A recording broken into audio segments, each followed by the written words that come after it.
গাজর দিয়ে একটা ইউনিক রেসিপি তৈরি করে নিলাম বন্ধুরা। আপনারা দেখেই তো বুঝতে পারছেন রেসিপিটা কতটা মজাদার হয়েছে।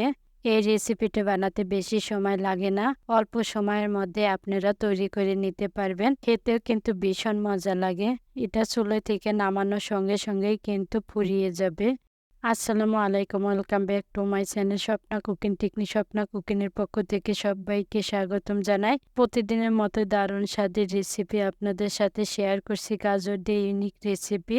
তেল ছাড়া এত সুন্দর রেসিপি তৈরি করা যায়, না দেখলে বিশ্বাসই হবে না। আপনারা যদি বানিয়ে খান তাহলে বুঝতে পারবেন রেসিপিটা কতটা সুন্দর হয়েছে।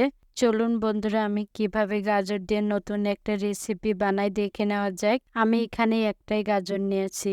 একটা গাজর দিয়ে আমি অনেকগুলো রেসিপি তৈরি করে নেব। প্রথমে আমি গাজরটা চাকু দিয়ে কেটে নেব। আপনারা চাইলে বটি দিয়েও কেটে নিতে পারেন। আপনাদের কাছে আমার অনুরোধ থাকবে ভিডিওটি স্কিপ না করে সম্পূর্ণটা দেখার চেষ্টা করবেন। গাজরটা কাটা হয়ে গেছে। এবার আমি কড়ার মধ্যে দিয়ে দিচ্ছি গাজর কুচি। এখন চুলাটা অন করে দিয়ে দিচ্ছি। আমি গাজরটা হালকা একটু সেদ্ধ করে নেব। ঢাকনা দিয়ে ঢেকে দিচ্ছি 5 মিনিটের মতো। 5 মিনিট পর ফিরে আসলাম। এর মধ্যেই কিন্তু গাজরটা সেদ্ধ হয়ে গেছে। এবার আমি চুলাটা বন্ধ করে দিয়ে দিলাম। নামানোর সঙ্গে সঙ্গে ঠান্ডা পানি দিয়ে ধুয়ে নেব। গাজরটা পরিষ্কার করে নিয়েছি। এবার আমি গাজরটা মিক্স করে নেব।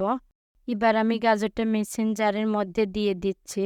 আপনারা চাইলে পাটায়ও বেটে নিতে পারেন। মিক্স করা হয়ে গেছে। এবার আমি বোলের মধ্যে নিয়ে নিচ্ছি। আমি একদমই মিহি করে নিয়েছি, এর মধ্যে কোনো লাঞ্চ নাই। এবার এর মধ্যে দিয়ে দিচ্ছি স্বাদ মতো লবণ। এখন এর মধ্যে দিয়ে দিচ্ছি শুকনো চালের গুঁড়ো। আমি অল্প অল্প করে দিয়ে দিচ্ছি আর মেখে নিচ্ছি। আপনারা চাইলে এখানে চালের গুঁড়োর পরিবর্তে ময়দা আটা দিয়েও করতে পারেন।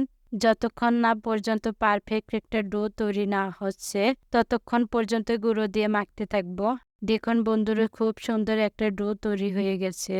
আমি হাতে তেল লাগিয়ে নিয়ে নিচ্ছি, হাতে লেগে ধরবে না। দেখুন বন্ধুরা, ডো থেকে অল্প একটু মিশ্রণ নিয়ে নিচ্ছি। এখন আমি হাতের তালুর সাহায্যে গোল শেপ দিয়ে নেব। তারপরে আমি আঙ্গুল দিয়ে গর্তের মতো করে নেব। আমার হাতের দিকে তাকালে বুঝতে পারবেন আমি কিভাবে শেপ দিয়ে নিচ্ছি। এভাবে করে বাকিগুলো করে নেব। দেখুন বন্ধুরা, সবগুলোই বানিয়ে নিয়েছি। আমি পানিটা আগে থেকে ফুট উঠে নিয়েছি। এবার এর মধ্যে দিয়ে দিচ্ছি মিশ্রণগুলো। তবে আপনারা মিশ্রণটা দেওয়ার আগে পানিটা প্রচুর গরম করে নিয়ে নেবেন, তারপর মিশ্রণটা দিয়ে দিবেন। এবারে একে একে করে সবগুলো দিয়ে দেব বন্ধুরা। সবগুলোই দিয়ে দিয়েছি। এখন আমি চুলার আঁচটা মিডিয়াম রেখে 5 মিনিটের মতো ভাপ দিয়ে নেব। 5 মিনিট পর ফিরে আসলাম। এবার এর দিকে সুন্দর ভাব হয়ে গেছে। নামিয়ে নিচ্ছি। তারপরে মিশ্রণটা ঠান্ডা করে নেব। মিশ্রণগুলো ঠান্ডা করে নিয়েছি। এবার এর মধ্যে কিছু মশলা অ্যাড করব। আমি তার জন্য একটা বোল নিয়েছি। এবার এই মোল্ডের মধ্যে দিয়ে দিচ্ছি সাদা তিল। তিলটা আমি আগে থেকে ভেজে নিয়েছিলাম। আর দিয়ে দিচ্ছি শুকনো মরিচের গুঁড়ো 1 ফুট কাপ। এবার দিয়ে দিচ্ছি ভাজা জিরে গুঁড়ো 1 ফুট কাপ। এবার দিয়ে দিচ্ছি স্বাদ মতো লবণ। এখন আমি তেলটা গরম করে নেব। কড়ার মধ্যে দিয়ে দিচ্ছি সরিষার তেল। আপনারা চাইলে এখানে সাদা তেলও দিতে পারেন, তবে সরিষার তেল দিয়ে করলে বেশি ভালো হয়। এবার এর মধ্যে দিয়ে দিচ্ছি রসুন পেস্ট। এখন আমি তেলটা দিয়ে দিচ্ছি। তেলটা দেওয়ার পর মিশিয়ে নিচ্ছি। এবার এর মধ্যে দিয়ে দিচ্ছি নুডলসের পানিটা। আবারও সমস্ত উপকরণগুলো মিশিয়ে নিচ্ছি। মিশানো হয়ে গেছে। এবার এর মধ্যে দিয়ে দিচ্ছি ভাপা মিশ্রণটা। এবার আমি উপকরণগুলো মিশিয়ে নেব। মিশানো হয়ে গেছে।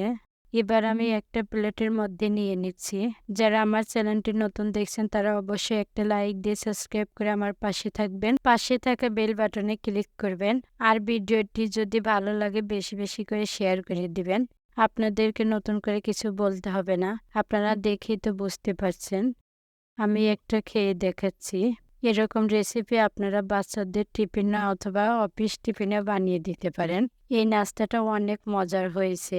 শুধুমাত্র একটা গাজর দিয়ে পুরো পরিবারের জন্য নাস্তা বানিয়ে নিলাম। আশা করছি আজকের রেসিপি আপনাদের কাছে ভালো লেগেছে। আর হ্যাঁ বন্ধুরা, রেসিপিটি কেমন হলো তা কমেন্ট করে জানাবেন। আল্লাহ হাফেজ।